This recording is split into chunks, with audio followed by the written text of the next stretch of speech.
Welcome into our Week 10 Thursday Night Football. We got the Panthers taking on the Bears, and I'm telling you, this is the poop-stained game of the week, as everyone is just really excited to really just watch. And no, we're not really excited. There's not a lot of fantasy options here. Some things we want to go on, but let's just go ahead and dive into this game, and just so we can just get it over with.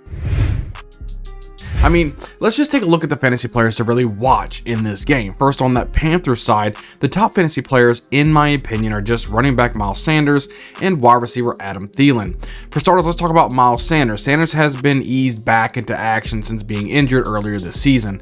I believe Sanders is starting to really get his feet back under him, and if he's healthier, he should start back into getting to his old self again. So if he can get back to 12 plus carries a game, you should be able to see consistent production from a fantasy aspect from Miles Sanders. You're really not looking for Chuba Hubbard to really make as much of an impact as he did last week, because I do believe that Miles Sanders will start being the main go-to guy for this offense. So let's go ahead and move on to Adam Thielen. Now, Thielen has been that one bright spot thus far in this offense in this season. So the biggest issue with the offense is Bryce Young. He just can't seem to grasp the speed of the NFL just yet, and everyone around him is suffering because of it. So Thielen has been hyper-targeted really all season long, and he should continue to be targeted moving forward. Last week, we did see an awful performance from Thielen and this offense, mostly because of the offense, but just against another team who is straight waste material right now. I mean, Thielen has a chance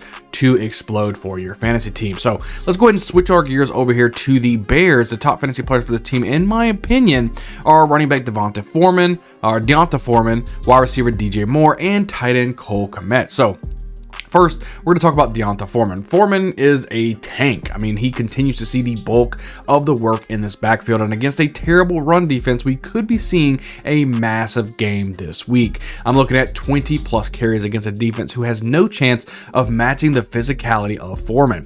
I'm ready for Foreman to establish himself as a go-to back, and against his former team in the Panthers, I see Foreman going bananas this week.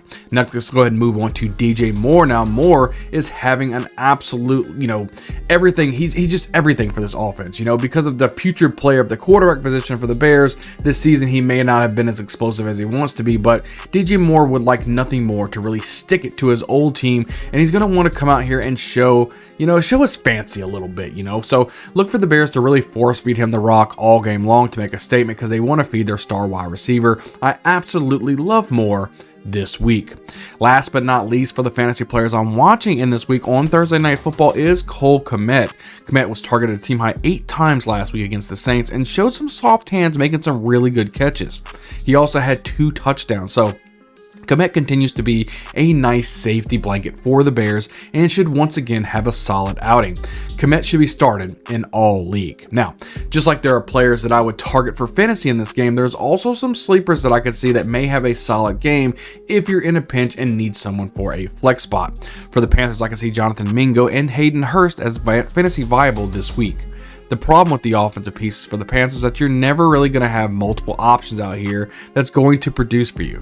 These are merely just dart throws that can help you if you're in a pinch. I don't recommend any of these players, but I'm just labeling them as options if you're in a desperate situation.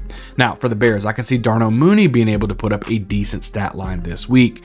Mooney was really involved last week, and it can be a good option for fantasy production. Mooney was the number 1 wide receiver for this offense last season prior to the acquisition of DJ Moore. Mooney has the talent, if given the opportunity, to succeed. Now, as the recording of this video, Justin Fields have not been ruled in or out for this game due to a thumb injury, but if he plays, he would definitely be a fantasy start for me just because of how bad the Panthers defense is. I mean, Fields would really be my favorite play in the entire game as long as he's active. Just make sure that you're looking on the injury report prior to the game just to confirm the availability of Fields for this game. Now, at the end of the day, anyone can go off and become a fantasy asset, but it's up to you to decide who ultimately makes your lineup. As always, I do appreciate you guys watching the video as we pumping out multiple videos each and every week to help you best succeed on Sunday. So I can't wait to see you guys on the next video. We'll see you guys next time.